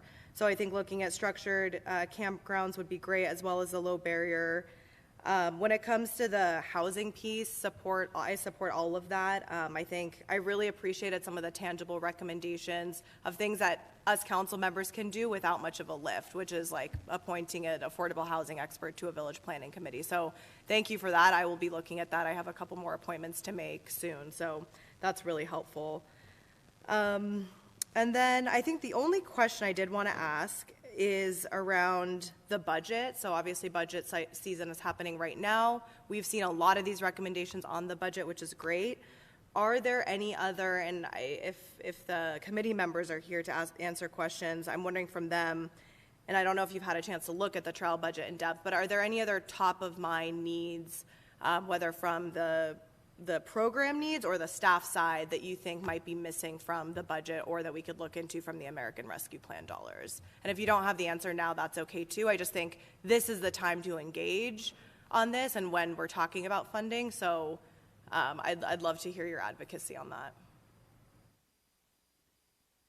that. One comes to thought, Madam Chair and committee members, is the area of incentives. I think in like rapid rehousing, it's very difficult to move people out of shelter into housing. And we have found that if you give incentives to some of the landlords, they're more apt to lease to one of our families or individuals, because what happens is when you can't find housing for someone, then they languish in shelter, and then you don't have shelter beds, and then the whole system backs up. It's not a continuum any longer. So I would like to see looking at more incentives for landlords to lease apartments. I mean, I know that has been a big issue right there, and I don't, and this is something different, but we've mentioned ADUs. I would really love to see us increase the inventory of and that's a quick way to do that. Right. And to look at other cities that have done that and grab onto one of their best practices in that area, because right now we need housing. And as you said, the shelter, the individuals who are unsheltered on the streets has doubled around the campus since January, and it's only going to get worse. So we need to find quick ways that we can permanently house individuals and families. Thank you. Thank you so much, Darlene. One thing that we also did talk a lot about early on at the task force was that if you can keep people from falling into homelessness, that's much easier than getting them back out. So I'm not an expert on the money that's available for eviction prevention and help with rental assistance and other things like that, but I do believe from some of the news stories I've seen that we have more money than we have spent. So I mean, if there is a way we can accelerate getting that money out to people and making it easier, because it's much better to keep people from becoming homeless and then trying to get them back into something.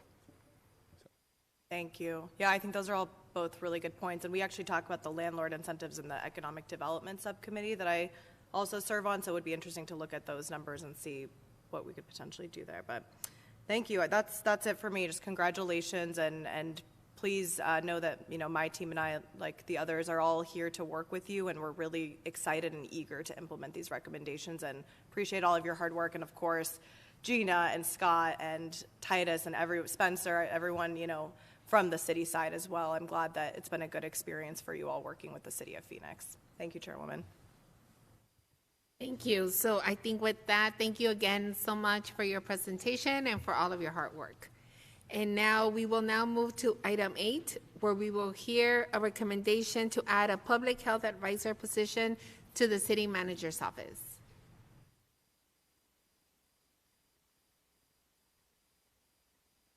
As they move out, Assistant City Manager Lori Bays is here to cover that.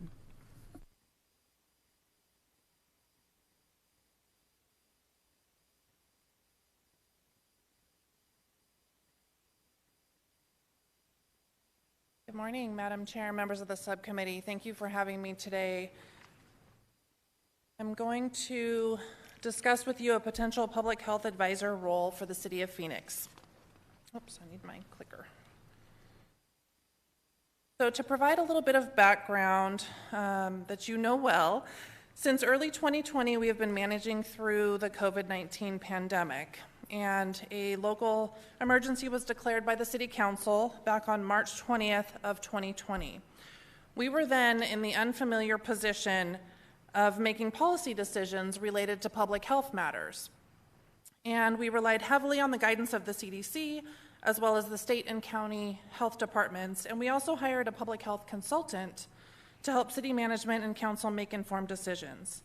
And even with that expertise, there were times when it became clear that having internal public health advice would be very beneficial to the city.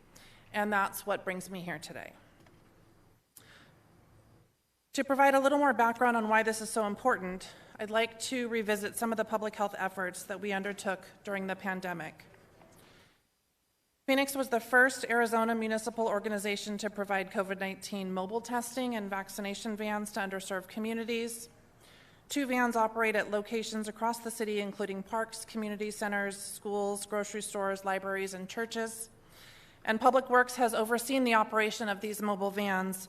Additionally, Phoenix Fire has assisted with COVID-19 testing and vaccinations.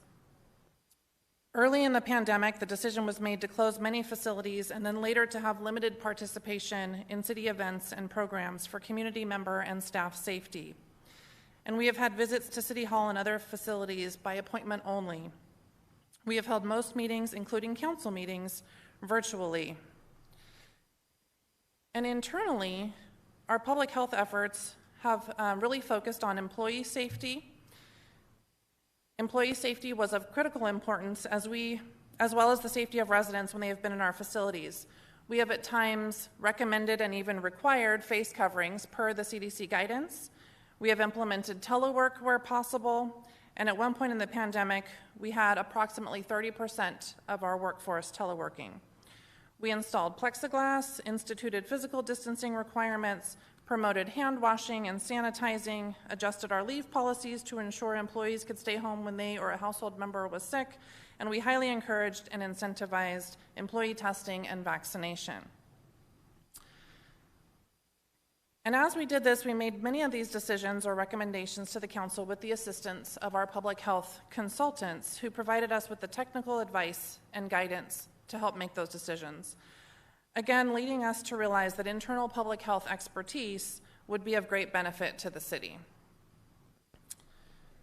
And this is really not a novel concept. In 1948, the CDC actually introduced the Public Health Advisor job series, which shaped the way that public health services were best delivered at the local level. You may also be interested to know that from 1931 to 1957, the city operated its own public health department.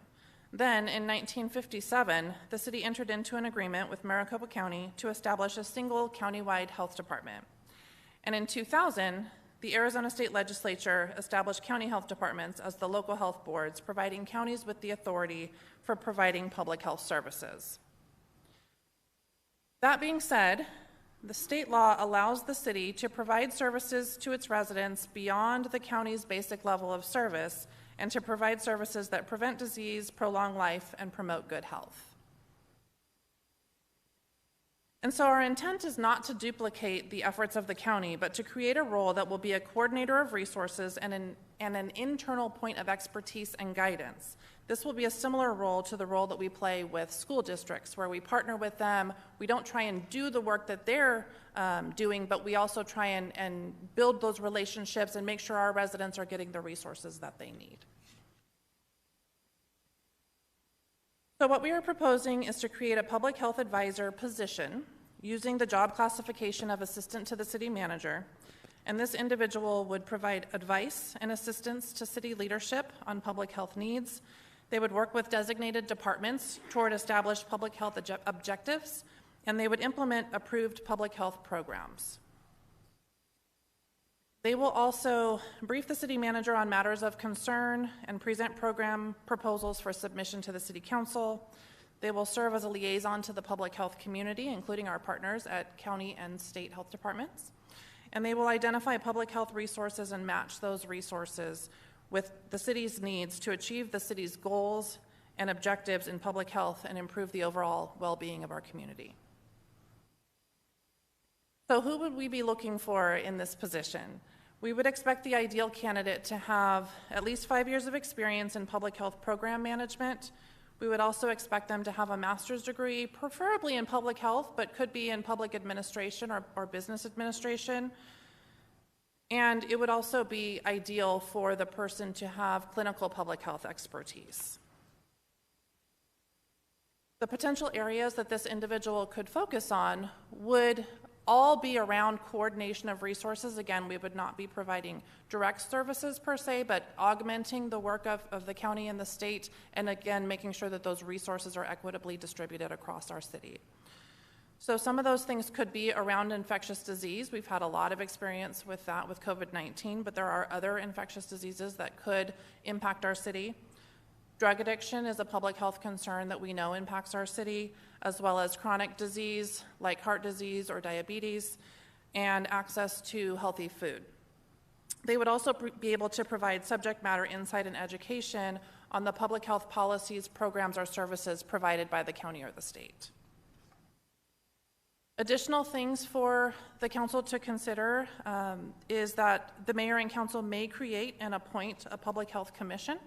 This group could be made up of subject matter experts and community representatives who could provide recommendations for city public health objectives and policies. And we also may consider using some amount of public health consulting services for access to physician-level medical expertise. We don't anticipate that we would be able to have a physician on staff, so we may still need to access physician-level consulting services, so that would be an additional consideration. So the next steps, provided that the subcommittee recommends moving forward today, would be to request formal council approval for the public health advisor position on the April 20th formal agenda, to then post the job announcement shortly after that meeting and conduct a recruitment through the months of May and June, with the advisor to start in summer or early fall of this year. So our request today is for the CCI subcommittee to recommend City Council approval to add a public health advisor position to the City Manager's office. And that concludes my presentation. I'm happy to answer any questions that you may have.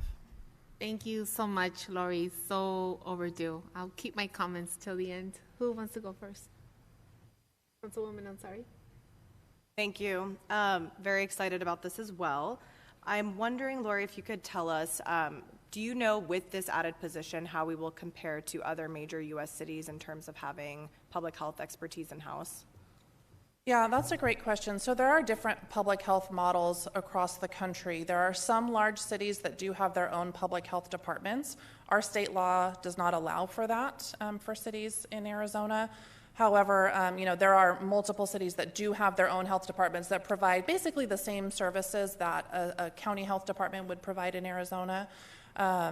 Again, that's not an option for us, but we can go above and beyond what the county does here and help augment the services that are provided. Got it. And then is there a reason why, is there a limitation around being able to hire someone with an MD or is that just a higher level position that we would have to shoot for? It's really just beyond our salary capacity for the positions that we have available for us to use.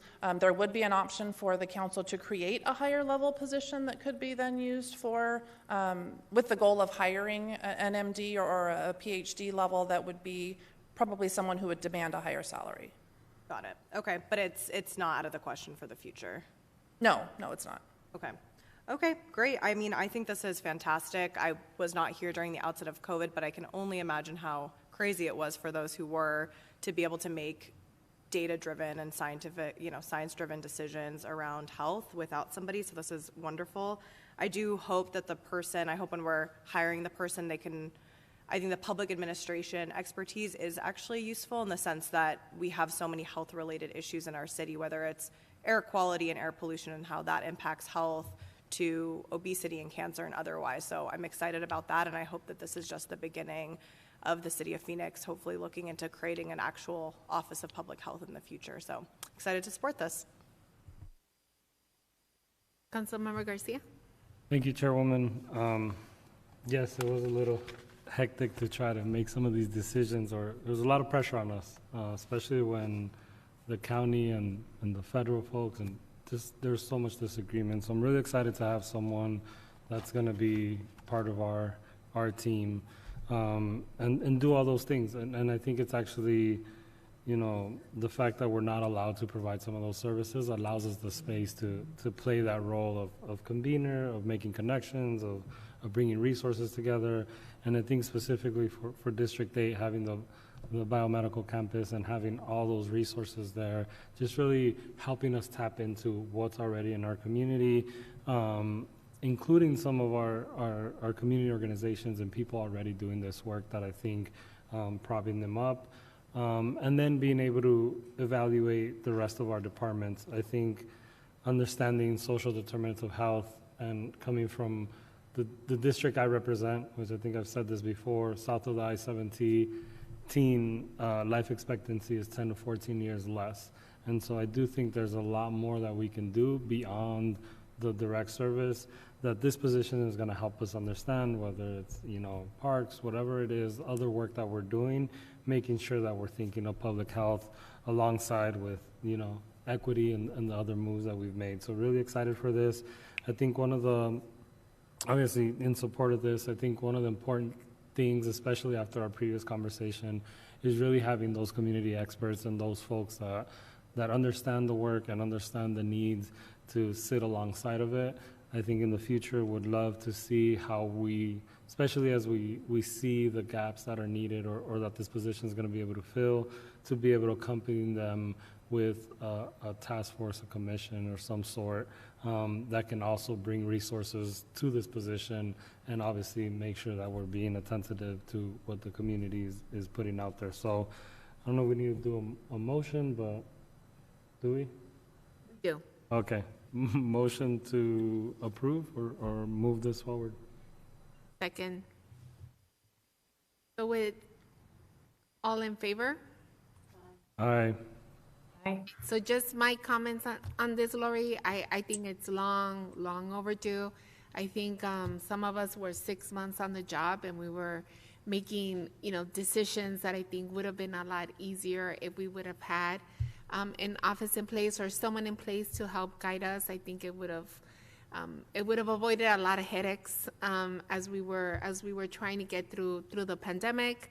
And I'm very grateful for this. I'm hopeful that now moving forward, we'll be able to make more data-driven decisions and not politicized decisions as we're looking to seeing this office work together with you and with Jeff and with our city as we're thinking on how do we raise healthier children and how is it that we deal with a lot of the challenges that will continue, that we will have to continue to overcome. Also cannot go without saying, big thank you to Councilmember Garcia to continue to push this. I think it was every meeting where he was bringing this up and that we needed to have someone. So now we're happy that we have this that's going to be moving forward, and very thankful to you and to the whole team to making this happen. So thank you. So with that, I think we can now move on to call to the public. Do we have anyone waiting to speak? Madam Chair, members of the subcommittee, we do not have any members of the public on the line for public comment. Perfect. So with that, do any of my colleagues have any suggestions or of what they would like to see for the next subcommittee meeting? Great. Okay, with that, thank you so much to everyone for joining us today, and we are adjourned.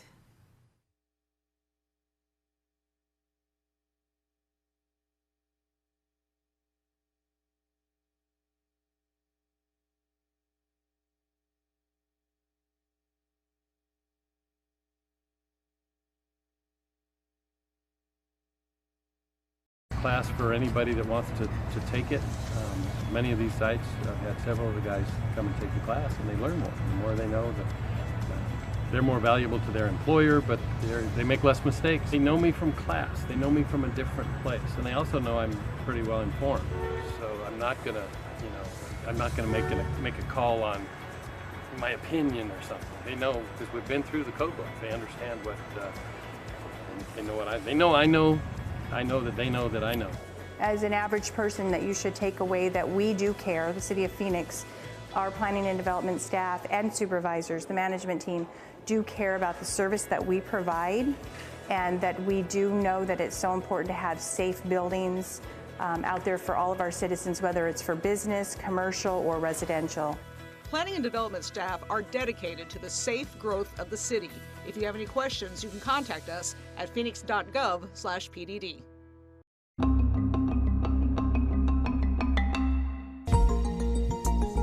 My Phoenix 311 app is a new phone app that the City of Phoenix has developed for residents to access city services. It is also available in Spanish. It is easy to use, just like any other app. You can download it on your iPhone or your Android and use it to communicate with the city for your city services or to report any issues with the city. So once you've downloaded the app through the usual Apple and Google stores, you need to create your profile for My Phoenix 311. Once you've created the profile and the profile is uploaded in the app, you can easily pay your city services bill. If you're moving, you can start, stop, transfer water. You can request a new trash container. If you're going driving and if you see a street light down, you can also report that. You see a graffiti on a wall, you can take a picture and report that, and it's easy for the employees who are serving the citizens to look at the picture, see the address where the graffiti is, and go and take care of it. Residents can still use the web portal to report issues or concerns. The app just complements the web and is a different platform to use. So the previous web portal was Phoenix at Your Service. We rebranded the whole thing under My Phoenix 311 and built an additional communication channel, which is the mobile app, just to keep up with the market trends. It just complements the web portal. It can do the same things as the web portal, but quicker, faster, easier user interface. So on the web portal, you might have to zoom in if you open the web portal on the phone, but here it's designed to operate on a mobile platform. So even if you're holding your phone in one hand with just a few clicks, you're able to get your trash can, order trash can, because your information pre-populates. All you have to do is next, next, next, how many containers you want, and boom, it's done. And you get a confirmation text. City leadership brought the 311 concept to Phoenix because other cities use it as well. But COVID accelerated the project to provide residents another customer digital platform. This was a citywide team project. We did consult a lot of cities, what they have done, so we understood what the lessons learned were. We took some notes on it, but we had a very different project. We had a very short timeline, and we had to deliver a product, that was good according to city standards. There are standard security processes with Apple and Google that apply to this, just like any other app, and City takes the security piece for the residents very seriously. We do not store information or track any information. It's all encrypted and password protected, so the residents can be rest assured that their information is safe.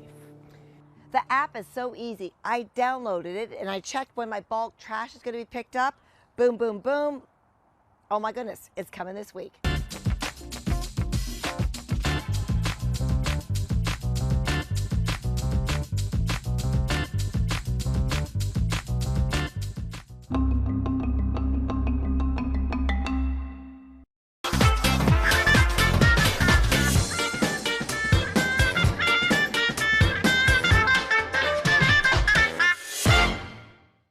Once there was a boy who did the same thing again and again. One day, he was told he had autism. He got help and slowly learned how to live with it better.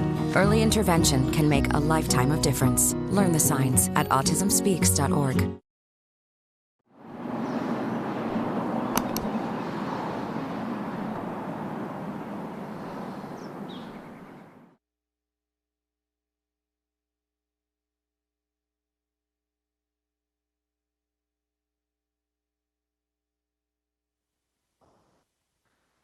Good afternoon. Welcome to our March 29, 2022 policy meeting of the Phoenix City Council. I'll call the meeting to order. Will the clerk please call the roll? Councilwoman Ansari. Here. Councilman DeCiccio. Councilmember Garcia. Here. Councilwoman Guardado. Here. Councilwoman O'Brien. Here. Councilwoman Stark. Here. Councilman Waring. Here. Vice Mayor Pastor. Here. Mayor Gallego. Thanks for joining us. We'll begin with council information and follow-up requests.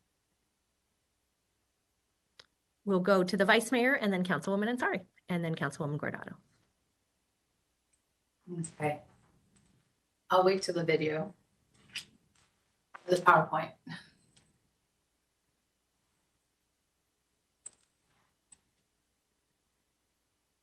All right. We have a new background. Next slide, please. I attended the National League of Cities conference along with my colleagues, Councilwoman Guardado, Councilwoman Ansari, and Councilman Garcia. Was able to attend a digital divide workshop that really gave us insight in what's also happening on a national level, and being able to apply for the NTIA grant to really get some additional dollars here and some areas of workforce in the arena of digital divide. So I appreciate going. Community event. My team and I had a blast at the Encanto Palmcroft home tour. It was a beautiful day. That day was so pretty. There were clouds and a great opportunity to talk to people. I also attended Welcome Operators and Owners. On March 18th, I had a chance to cut the ribbon at the Franchise Expo West Conference. Over 200 franchises were there and opportunities for 4,000 attendees to look into getting a franchise. And the next one is a team effort. And working together with the Arizona Humane Society and Phoenix PD, we were able to arrest a criminal hoarder and rescue 4 dogs who had been living in an unlivable condition. The man arrested had a history of animal abuse. Unfortunately, the dogs had medical issues to overcome. The good news is that that this gentleman will no longer be abusing dogs. And if you can see abuse, call Crime Stop or the Arizona Humane Society. Upcoming events is April 2nd, 9 a.m. to noon at Adam Diaz Senior Center. I have a rental utility assistance, and I skipped my swim time one. I just went very rapidly, but it is swim time, and we are looking for lifeguards and pool managers. I'd like to thank Michael Lopez, an Ottawa University football player and a City of Phoenix lifeguard, who did a great video on social media, including TikTok, to recruit lifeguards and pool managers so we can get our city's pools open and running. I want to thank Andy Simic, an intern in my office that helped me recruit Michael Lopez. So if you want to become a lifeguard or a pool manager, please contact all our offices and we can connect you. And then if you can skip this one and the next one. So gas prices too high, give Valley Metro a try. This great app will teach you how to use it. as to take public transportation. And so I'm just demonstrating the app right here, and it helps you with planning your transit and tracking transit throughout this whole city. And finally, this one is for my family.